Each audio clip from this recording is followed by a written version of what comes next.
ఈ పాడ్కాస్ట్ నచ్చితే లైక్ చేయండి, షేర్ చేయండి, సబ్స్క్రైబ్ చేయండి, తప్పకుండా ఫాలో అవ్వండి. Thank you. ఇంకా స్టోరీ చెప్పలే అప్పుడే థ్యాంక్ యూ అంటావు. సరే, స్టోరీ ఏంటంటే మరి మహాబలునికి ఉత్తరం రాశాడు కదా సర్వజ్ఞుడు. ఆ ఉత్తరాన్ని దూతకు అందజేశాడు, మరి పంపించాడు అతన్ని. మరి అది అతను ఆ లెటర్ తీసుకొని వెళ్ళిండా లేదా నెక్స్ట్ పాడ్కాస్ట్లో చెప్తా అన్నా కదా. అదే ఇప్పుడు ఆ స్టోరీ. కొలువు తీరాడు చిత్రవర్ణుడు. పాలన గురించి ఎవరెవరో ఏదో చెబుతున్నారు, ఏది తలకెక్కట్లేదు అతనికి. దూరదర్శి మాటలే అతని బుర్రని తొలిచేస్తున్నాయి. గెలుచుకున్న రాజ్యాన్ని తిరిగి ఇచ్చేయాలి, శత్రువుతో సంధి చేసుకోవాలి. తట్టుకోలేకపోతున్నాడు అతను. మేఘవర్ణుని చూశాడు, ఇలా అన్నాడు: మేఘవర్ణ, చాలా రోజుల పాటు కర్పూర ద్వీపంలో నువ్వు ఉన్నావు కదా, అక్కడ రాజు గురించి మంత్రి గురించి నీ అభిప్రాయం ఏమిటి అని అడిగాడు. చెప్పాలంటే వారిద్దరి గురించి ఎంతైనా చెప్పవచ్చు, కాకపోతే 2 ముక్కల్లో చెబుతాను. హిరణ్యగర్భుడు మంచివాడు, మహానుభావుడు, సజ్జనుడు, సత్యసంధుడు, అంటే అన్ని మంచి మాటలే మాట్లాడతాడు అని చెప్తున్నాడు. ఇక సర్వజ్ఞుడైతే ఎంతో అనుభవం కల్లవాడు, సమర్థుడు అన్నాడు మేఘవర్ణుడు. సర్వజ్ఞుడు సమర్థుడైతే నీ చేతిలో ఎలా మోసపోయారంతా అని అడిగాడు చిత్రవర్ణుడు. సభలోని వారంతా రాజు మాటలకు పెద్దగా నవ్వారు. వారిని వారించాడు మేఘవర్ణుడు, ఇలా అన్నాడు: వారు మోసపోలేదు, నేనే మోసం చేశాను. నమ్మించి మోసం చేయడం పెద్ద కష్టం కాదు. మనల్ని నమ్మి మన పక్కనే నిద్రిస్తున్న అరవీర భయంకరుడు, మహావీరుడైన స్నేహితుణ్ణి మనం ఇలాగే చంపేయచ్చు, కత్తితో కండగా నరికేయచ్చు. దానికి వీరత్వం అవసరం లేదు, పెద్ద బలము అక్కర్లేదు. పూర్వం ఒక బ్రాహ్మణుణ్ణి దొంగలు ఎలా చంపారో మీకు కథ చెబుతాను, వినండి అన్నాడు మేఘవర్ణుడు. ఇలా చెప్పాడు. ఏంటా కథ అంటే అమాయక బ్రాహ్మణుడు దొంగల కథ. ఒకానొక ఊరిలో ఒక బ్రాహ్మణుడు ఉండేవాడు. పాపం అతను అమాయకుడు. యజ్ఞం చేసుకునేందుకు ఓ నల్లమేక కావాల్సి వచ్చింది అతనికి. కష్టపడి 4 డబ్బులు పోగు చేశాడు. సంతలో ఓ నల్లమేకను కొనుగోలు చేశాడు.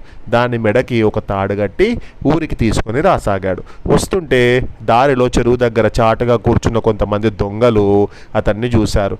నల్లమేకను చూడడంతో వారికి నోరూరింది. మేక భలేగా ఉంది, బాగా బలిసి ఉంది, దీన్ని తింటే దీన్నే తినాలి అని అనుకున్నారు. ఎలాగైనా ఆ బ్రాహ్మణుడి దగ్గర నుంచి మేకను దొంగలించాలనుకున్నారు. ఎలా దొంగలిస్తాం? మేకకు తాడు కట్టి లాక్కెళ్తున్నాడు ఆ బ్రాహ్మణుడు అన్నాడు దొంగ. దొంగలించినట్టుగా తెలిస్తే రాజభటులు ఊరుకోరు, మన తోలు తీస్తారు అన్నాడు ఇంకో దొంగ. వాళ్ళలో వయసు మళ్ళిన ఒక ముసలి దొంగ కూడా ఉన్నాడు. వాడు వీళ్ళ మాటలకు తెగ నవ్వుకున్నాడు. తర్వాత ఇలా అన్నాడు: తలుచుకుంటే నేను ఆ మేకని ఇట్టే కొట్టేయగలను, ఆ బ్రాహ్మణుని నేను చాలా సులువుగా మోసం చేయగలను, మేకను స్వంతం చేసుకోగలను. అప్పుడు దొంగతనం అన్న ప్రసక్తే ఉండదు. దేనికైనా అనుభవం కావాలి. వంచన ఒక కళ, అంటే మోసం చేయడం అనేది ఒక కళ. కోతి మొసలి కథ వినే ఉంటారు. కోతి ఎలా వంచింది, మొసలిని ఎలా కోతి వంచిందో తెలుసుకుందామా అని అన్నాడు. తెలుసుకుందాం అని అన్నారు దొంగలు. అప్పుడు ఆ ముసలి దొంగ కోతి మొసలి కథను చెప్పాడు. కథలో కథ: పశ్చిమ దేశంలో ఒక సముద్ర తీరంలో ఒక అడవి ఉండేది. ఆ అడవిలో కోతి ఉండేది. దాని పేరు బలవర్ధనుడు. పేరుకే బలవర్ధనుడు, కానీ నిజానికి అతను చాలా బలహీనుడు, ముసలివాడు. ఆ ముసలితనం వల్ల అతని ఆస్తిని అందరూ దోచుకొని వెళ్ళారు. ఇంట్లో నుంచి కూడా వెళ్ళగొట్టారు. దాంతో బలవర్ధనుడు తపతీ నదీ తీరంలో ఒక మేడి చెట్టు మీద ఒంటరిగా కాలక్షేపం చేస్తున్నాడు. కోతి బుద్ధి కదా, మేడి చెట్టు మీద ఉన్నటువంటి పళ్ళన్నీ కోసి కిందకు నదిలోకి ఒక్కొక్కటి విసరసాగాడు. పండు నీళ్ళలో పడి టప్ టప్ అని శబ్దం చేస్తుంటే అది అతనికి ఆనందంగా ఉండేది. ఆ నదిలో ఒక మొసలి కూడా ఉంది. దాని పేరు క్రకచుడు. టప్ టప్ అని నదిలో శబ్దం అవుతుంటే ఏమిటా అని అటుగా చూశాడతను. మేడి పళ్ళు పడుతున్నాయి. అందుకున్నాడు, వాటిని తినసాగాడు. రుచిగా బాగున్నాయి అనుకున్నాడు. పైనుంచి కోతి పండు విసరడం, మొసలి అందుకోవడం ఆ ఆటగా సాగింది. ఆ ఆట అలా అలా వాళ్ళిద్దరూ స్నేహితులైపోయారు.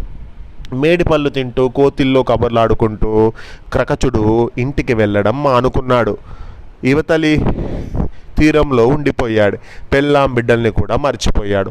అవతలి తీరంలోని క్రకచుని భార్య చాలా రోజులుగా భర్త ఇంటికి రాకపోవడానికి కారణం ఏమిటా అని కనుక్కోవాలనుకుంది. బంధువు ముసల్ని ఒకదాన్ని పిలిచి విషయం కనుక్కొని రమ్మని పంపించింది. ఒక బంధువు ముసలి క్రకచుడిని వెతుక్కుంటూ వచ్చింది. యువతలి తీరాన్న బలవర్ధనితో కబుర్లాడుతూ కులాసాగా ఉన్న అతన్ని చూసింది. మేడిపళ్ళు తింటూ పెళ్ళాం పిల్లల గురించి పట్టించుకోకుండా ఉండి అక్కడే ఉన్నాడు అనే విషయాన్ని ఆ బంధువు ముసలి ఈ క్రకచుడి భార్య అయినటువంటి ఇంకో ముసలికి చెప్పింది. మీ ఆయన అవతల తీరంలో కోతిని కట్టుకొని హాయిగా కాపురం చేస్తున్నాడు. నిన్ను నీ పిల్లల్ని పూర్తిగా మర్చిపోయాడు. అయ్యయ్యో అంది భార్య. ముసలి గగ్గోలుగా ఏడిచింది. మొసలి ఒకటి తనని బలవర్ధుని దూరంగా గమనించడాన్ని క్రకచుడు చూశాడు. అది తన భార్య బంధువు అన్నది గ్రహించాడు. చాడీలు చెప్పడం దానికి బాగా అలవాటు.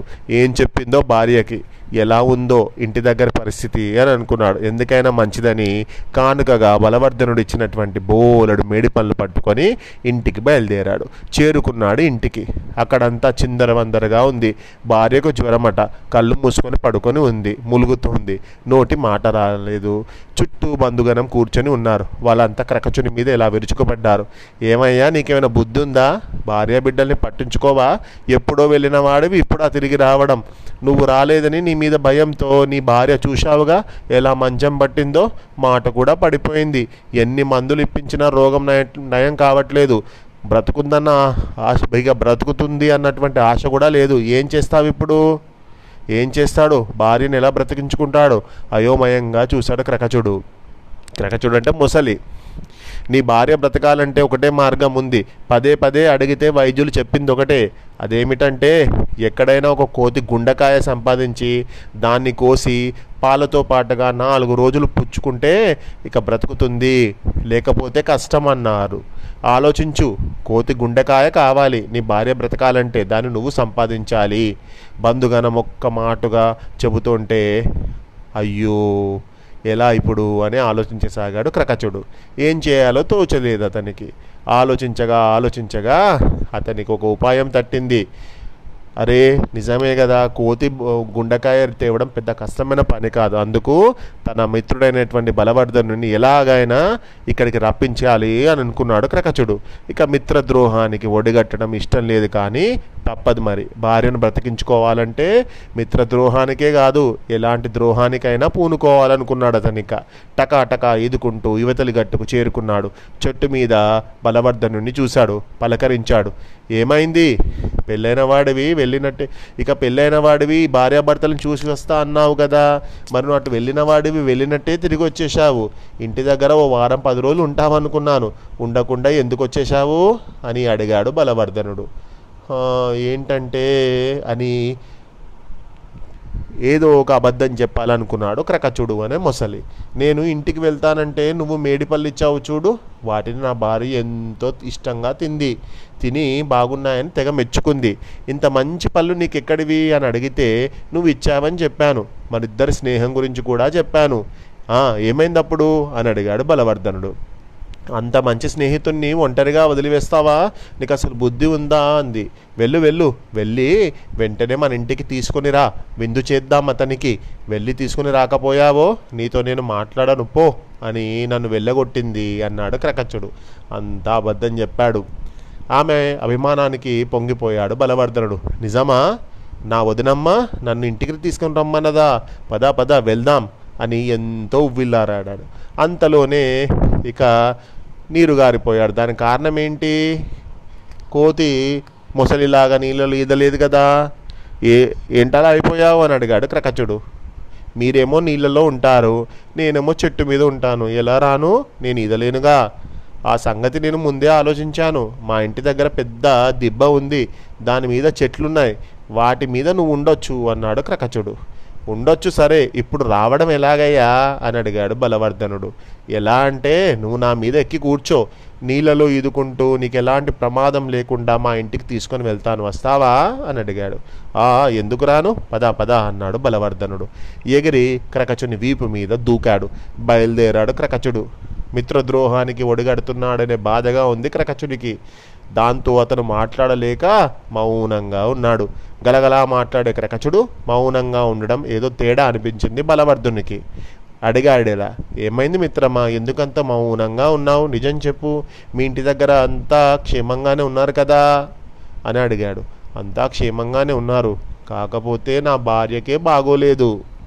అయ్యో ఏమైంది? జ్వరమే కదా, జ్వరానికి అంత బాధపడితే ఎలా? ధైర్యంగా ఉండు అన్నాడు బలవర్ధనుడు. జ్వరమే కానీ ఒక పట్టాన తగ్గట్లేదు, వైద్యునికి చూపించాల్సింది. చూపించాను, బ్రతకడం కష్టమన్నారు. పాపం చాలా బాధపడుతుంది నా భార్య అని చెప్పాడు క్రకచుడు. ఇలాంటి పరిస్థితుల్లో నాకు విందేమిటయ్యా, ఇంటికి తీసుకొని వెళ్తున్నావెందుకు? నిన్ను ఇంటికి తీసుకొని వెళ్తున్నది విందుకి కాదు. మరి నా భార్యకు జ్వరం తగ్గాలంటే కోతి గుండెకాయ కావాలన్నాడు వైద్యుడు. దాన్ని 4 రోజుల పాటు పాలతో తీసుకుంటే బ్రతుకుతుందన్నాడు. తర్వాత ఇంకేదో చెబుతున్నాడు క్రకచుడు. వినపడట్లేదు బలవర్ధునికి. అతని గుండెలు జారిపోయాయి. అమ్మో ఎంత మోసం! తనని చంపడానికి తీసుకువెళ్తున్నాడని, చావు నుంచి తప్పించుకోవడం ఎలా అని బలవర్ధనుడు గట్టిగా ఆలోచించాడు. ఉపాయం తట్టింది. ఆందోళనగా అరిచాడు. అయ్యో, కోతి గుండెకాయ కావాలనా? ఈ మాట ముందెందుకు చెప్పలేదు? చెబితే నువ్వు రానంటావేమోనని నేను చెప్పలేదు అని అన్నాడు క్రకచుడు. ఎందుకు రానంటాను? భలేవాడివి. ఇప్పుడు నీ భార్య బ్రతకాలంటే నా గుండెకాయ నీకు కావాలి, అంతే కదా? అంతే అంతే. అయితే వెనక్కి పోదాం పద. నీ పని మీద కూర్చొని ప్రయాణం కదా. నేను ఇంకో విషయం నీకు చెప్పడం మర్చిపోయాను. నేను ప్రతిరోజు నా గుండెకాయను చెట్టు కొమ్మకు తగిలిస్తాను పడుకునే ముందు. నువ్వు వచ్చే ముందే నా గుండెకాయను చెట్టు కొమ్మకు తగిలించాను అనేసరికి, అయ్యో ఇప్పుడు నీ గుండెకాయ లేదా అని అన్నది ఆ క్రకచుడు.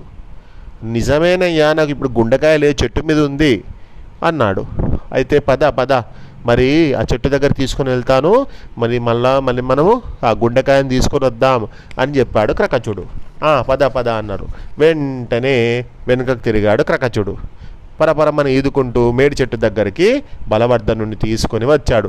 చెట్టు కనిపించడం ఏమిటి, ఒక్కసారి ఎగిరి చెట్టు మీదకి ఎక్కేశాడు బలవర్ధనుడు. ఊపిరి పీల్చుకున్నాడు. అప్పుడు క్రకచునితో ఇలా అన్నాడు.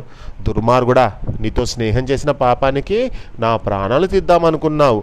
నీతో స్నేహం చేసి పొరపాటు చేశాను, తప్పు నాదే. అయితే అదృష్టం బాగుండి బ్రతికి బయటపడ్డాను. నీకు నీ స్నేహానికో దన్నన్రా నాయనా. చాలు వెళ్ళి ఇక్కడి నుంచి అని అన్నాడు. అయినా క్రకచుడు కదలలేదు. అప్పుడు ఓ కథ చెప్పాడు బలవర్ధనుడు. తనని చంపబోయిన నక్క నుంచి తాబేలు ఎలా తప్పించుకున్నది ఇలా వివరించాడు. మరి ఆ కోతి ముసలికి చెప్పిన కథ ఏంటో నెక్స్ట్ పాడ్కాస్ట్లో విందాం. నక్క తాబేలు కథ అది.